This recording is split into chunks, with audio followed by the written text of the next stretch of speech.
Boston College really in that much trouble if conference realignment does change everything in college football? I'll tell you why I'm not that concerned on today's Locked On Boston College. You are Locked On Boston College, your daily podcast on the Boston College Eagles, part of the Locked On Podcast Network, your team every day.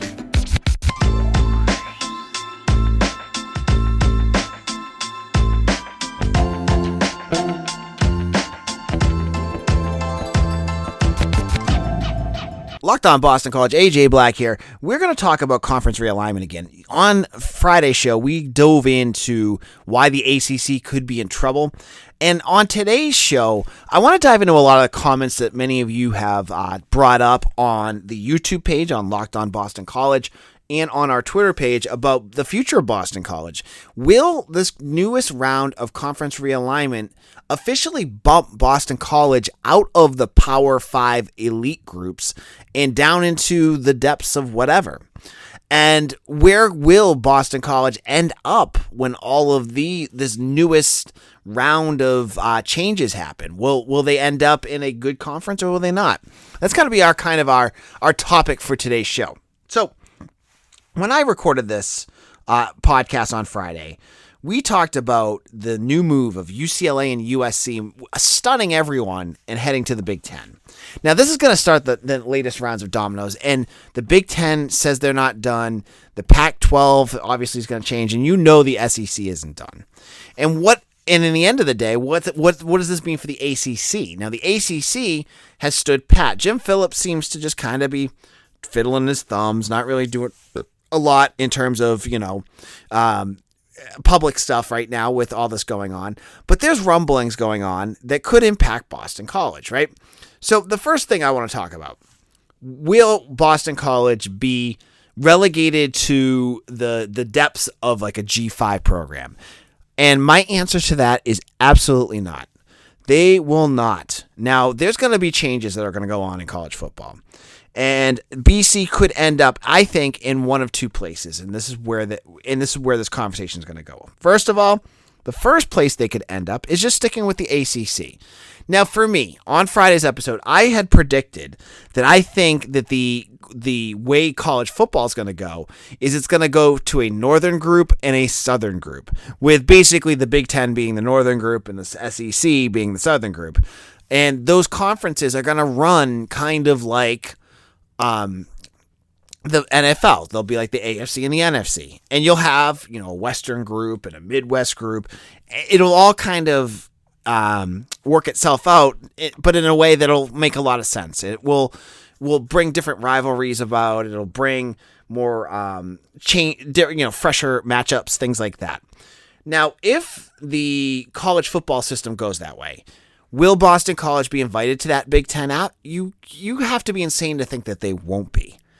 And that's not to bash on you guys that voted on my Twitter poll, because the most common answer for will Boston College, where will they end up after this, was they will be in trouble, basically is what you guys said. But if the Big Ten goes to 30 plus teams, and that's what it will look like if they go to this like NFL style model, which I think is my prediction is where they're going to go. They're gonna want to have programs in the major media markets, and Boston hits that major media market, right? And as I said this all on Friday, right? So I think the Big Ten will want Boston College in there. Now, the biggest question will be, it's not, Boston College hasn't been relevant in 10 years. Yeah, they haven't been relevant in 10 years. That's true, but they've put in the money now to start building up their systems. They're paying more for their coaching staff. They're an attractive enough program, and I think a good year by like a good couple strings of years here will make them very attractive. The biggest question to me is not that their recent play, is the AAU piece. That's the American Association of Universities. Almost every Big Ten program is in that. And, will they eventually relinquish that, basically that standard that they have? It's a big question because most Catholic universities like a Georgetown, Boston College, they're not part of that. And I don't think they ever will be, because it's just not something Catholic schools do. So in order for them to do that, they're going to have to start waiving that. Now, if the Big Ten wants to also bring in Notre Dame, I'm pretty sure Notre Dame's not in it either. So I think that's the biggest question mark, right? Because in the grand scheme of things, BC makes a lot of sense for the Big Ten, because you'd have, basically at the end of the day, they're starting to set up their league with schools from the east to the west, and you'd have New York. I would imagine they'd add Syracuse, they'd add Pitt, they would add Virginia Tech, they'd add, they have Rutgers, and then they go west. You could probably get teams like Oregon, Washington, and then you just set up the divisions basically like the NFL. You have the Northeast Division, you have the West Division, you have the Midwest, and then you're done. And yes, it's different than what you have in college right now, but if you set it up, right? If you set up the conference schedule system with, the Northeast teams, just like the AFC, right? They play each team twice. You don't do it twice, you do it once. You play each once, and then maybe each year you rotate what other division you play. So you play, 3 teams out of the West or 3 teams out of the Midwest. That makes a lot of sense. And Boston College, they absolutely make sense, because BC's a top 10 media market. And as I said on Friday's show, getting in with a school like Boston College and that area that has tons of alumni from Michigan, Ohio State, now USC, UCLA, you best believe that they're going to want Boston in there. So I think, grand scheme of things, Big Ten will be a fit for Boston College if that's the way it goes. Now, the other piece that could happen, and many of you said, I saw, that Friday episode, I'm telling you, when I put these episodes up on YouTube, some of them don't get a ton because it's Boston College off-season talk, right? I had 6,000 hits, and that is a ton. That's 800% more than what my normal show gets. But 120 comments or whatever, half of them were saying this 30-team thing is, you don't know what you're talking about. It's never going to happen. And maybe it won't. In our next segment, I'm going to tell you what happens if it doesn't happen, and why Boston College should be totally fine if that happens too. So again, I'm giving you the rosy side of things. This is what I think will happen with the Eagles. We'll get into that in just a moment. Now, LinkedIn. As the sun comes out and small businesses are back in business, LinkedIn Jobs makes it easier to grow your team. LinkedIn Jobs help you find the people you want to interview faster and for free. Create a free job post in minutes on LinkedIn Jobs to reach your network and beyond in the world's largest professional network of over 810 million people. Then add your job in the purple hashtag hiring frame to your LinkedIn profile to spread the word that you're hiring, so your network can help you find the right people to hire. With simple tools like screening questions, make it easy to focus on candidates with just the right skills and experience, so you can quickly prioritize who you'd like to interview and hire.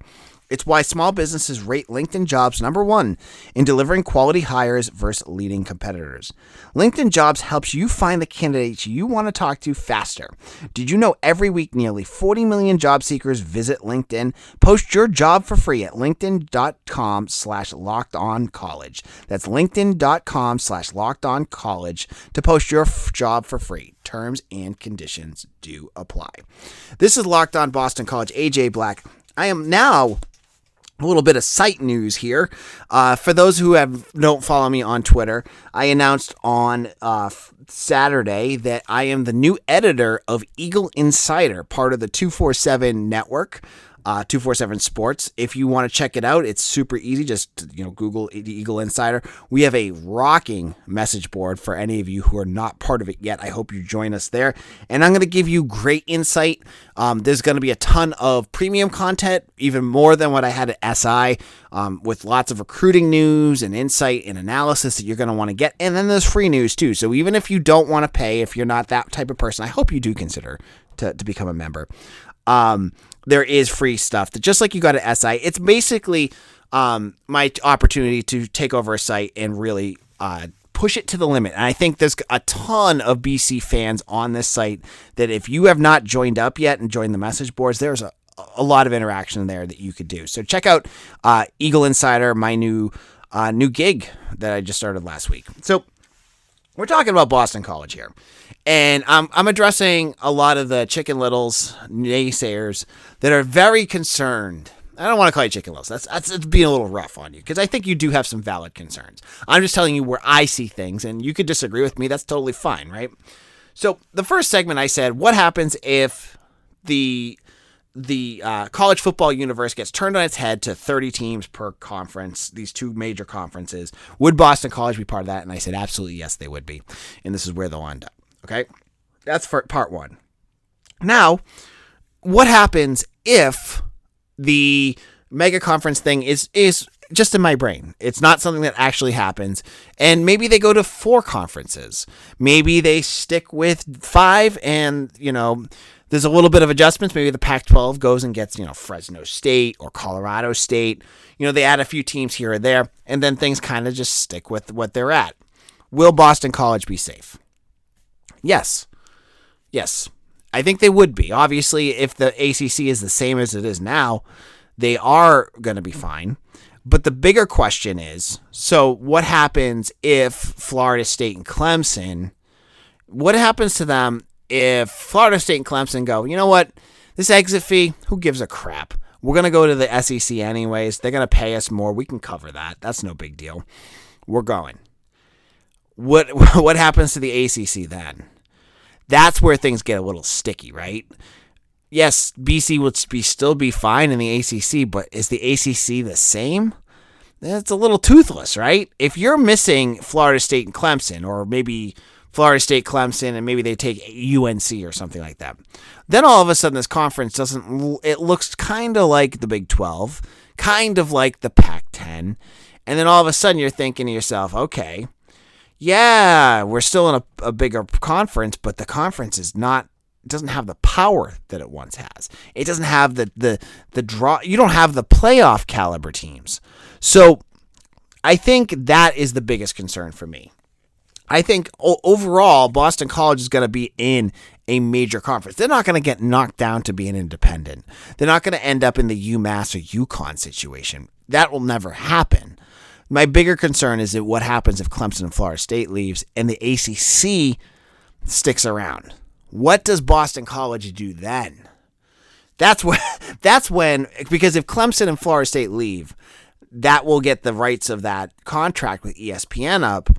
That's when you hope that Blake James and that the administration goes to the Big Ten and starts really shooting the positives of Boston College football, because I don't want to see Boston College stuck in an ACC that doesn't have the staying power of some of the bigger conferences. Because if they lose Clemson and Florida State, what does the ACC do then? How do you adjust to that? I guess you could try again. You're never going to get Notre Dame at that point. If Clemson and Florida State are gone, Notre Dame is never going to happen. I guess you try, and I apologize. As I'm recording this, my dog is like bunkering down and running. She's already run through my cords twice, ripped out my microphone because of the fireworks going on in the background. So I apologize. But I was getting to, you could try to find a program that could sort of mirror what Florida State does. I mean, UCF is not the same, but you could try to poach them from the Big 12. That's not the worst idea. And then that's a nice program to bring in. I mean, looking at their more recent history, they're about as successful as Florida State. So you could do something like that, try to poach UCF. I'm not sure what their deal is to get out of the Big 12, saying that they just got there. But that's a possibility. But other than that, what do you do? Do you bring in a West Coast team? Try to figure that out. That's my bigger worry, is that if you have the ACC and there's no teams to fill, is the ACC basically just going to turn back to the old Big East, right? Like what happened in the Big East after BC, Miami, Virginia Tech, and et al. Left? That's a bigger concern. So that is where I'm kind of at with BC football in this newest line of conference realignment. They're not going to get kicked out of the ACC. They're not going to just go and become a football independent and flail in the world of college football obscurity. That's not going to happen. But there is positives and there's negatives, and we're going to have to kind of watch and see what happens here. Will they stay with a ACC that is fruitful? Hopefully Jim Phillips is assertive with Clemson and Florida State. Here's what they have and tries to figure out ways to kind of boost it. I mean, there's worse things to do than like try to poach the Big 12 and Pac-12 and grab an Oregon and then get Notre Dame. I mean, then all of a sudden you're starting to build a power conference here. And I know some of you are like, the ACC won't do that, but I'm telling you, things can get weird. You can figure some things out here. So there's all sorts of different things that could happen, merging with the Big 12, adding teams from the Pac-12. We don't know where that's going to be. But right now, at this time of this recording, I'm not worried that the ACC is going to get demolished. I don't think BC's in a bad spot, but we'll have to see where things go. The next domino to me will be the interesting one. What does the Big 10 or SEC do? Or is Jim Phillips going to actually do anything? I'd love to see the ACC be assertive here. I'd love to see the ACC figure something out that can get them better footing in the world of college football. I just haven't seen it yet. I haven't seen them do much of anything. They just seem very passive and just seem happy about trying to placate their member universities and haven't done much in terms of like trying to build. The ACC needs to build, and Boston College should be a major building block behind that, but there should be other schools that are starting to be considered to make this conference shiny and new heading into this new era of college football, because that's exactly what it is. Between NIL, transfer portal, all this stuff, they're changing, and that this conference needs to do so as well. Now, in our final segment, let's get into some recruiting news. I know many of you have heard the news about 2 new commitments for Boston College. I'll get into both of them, tell you a little bit about each one, and get into why I'm excited again for this new class of 2023 for Jeff Hafley. Now, BetOnline is your number one source for all your betting needs and sports information. Find all the latest sports developments, league reviews, and news, including this year's NHL playoffs and Major League Baseball. BetOnline is your continued source for all your sporting wagering information, including live betting, esports, and scores. And BetOnline.net remains the best spot for all your sports scores, podcasts, and news this season. BetOnline.net is the fastest and easiest way to check in on all your favorite sports and events, including MMA, boxing, and golf. Head to the website today or use your mobile device to learn more about the trends in action. Head on over to BetOnline, where the game starts. This is Locked On Boston College. AJ Black here. Again, check my workout at 247 Sports, Eagle Insider. I think you'll enjoy all of it over there. Now we're going to talk a little bit of recruiting, and I said, a couple weeks ago that I would be doing special episodes dedicated to commitments when they happen, but it was the 4th of July weekend, so I did not have a chance to record. I was busy. I had family stuff.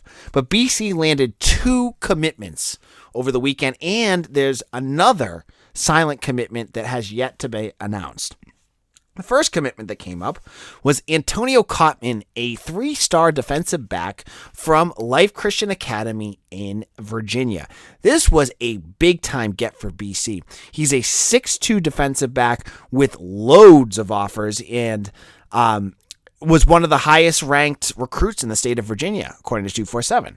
He had offers from Virginia Tech and 20 other schools. Now, it came down to BC and Virginia Tech for Cotman. And he chose the Eagles, and I loved his video. First of all, he had 2 different videos. He had his commitment video that he created that it was like a cinematic work of art. If you haven't followed, I think it's Cotman_Hazen on Twitter. You can watch. It's like a 2-minute. Like, some of these kids are putting together videos that could win Oscars.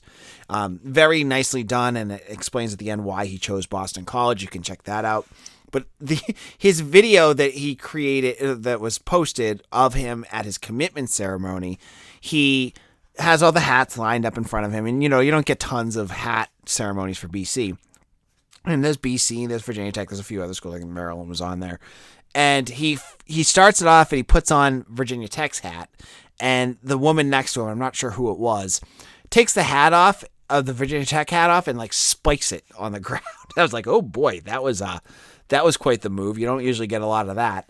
and then he puts the BC hat on. Now, Cotman, I love, Jeff Hafley loves his defensive backs with size, and this is the epitome of a defensive back with size. 6'2", excellent defensive back, and he's been hanging around with lots of defensive backs this weekend that I was impressed. I think he was hanging out with D'Angelo Hall, who was a former NFLer, and I think Cotman really adds some oomph to that secondary for this class. Now, obviously, I think the defensive back position pretty much should be done now, unless, of course, the biggest name that BC's targeting, Roderick Pleasant, wants to commit to BC.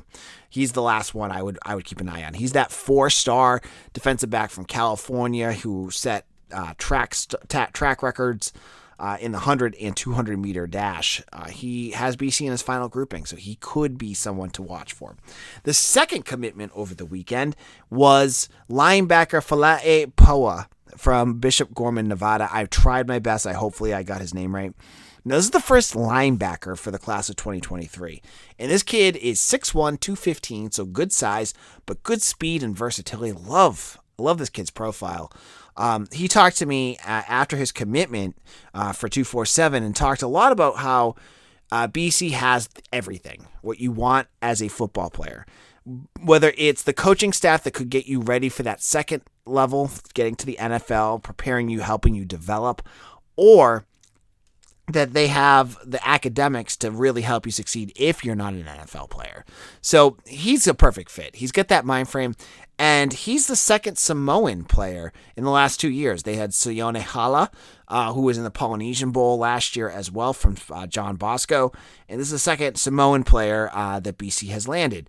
I think BC could still go for another linebacker. They had one other player that they've had on campus recently, but I wouldn't be surprised if Foa is the only one. And later this week we can talk a little bit about each of these players and how the depth chart looks moving forward with Cotman and Foa in their roster now. Now that wasn't the only recruiting news this weekend. It was a busy weekend. They now have a secret commitment, another one that has not yet announced yet, that you will have to wait to find out. And if you're a VIP member on BC Eagle Insider, you can find out my thoughts. And I give you a little bit of a breakdown of where I think it's going with my expert opinion, and I think you'll enjoy it. So follow me on Twitter at AJBlack_BC. You can follow the site at BC Eagle Insider, and the podcast is Locked On Boston College. We do this we're doing this 3 days a week during the off season. We'll have a couple more episodes this week, and I will promise you that I will do some special episodes if there's news this week, and I think there may be, so we'll have to wait and see. Thank you all for listening, and we'll see you again soon.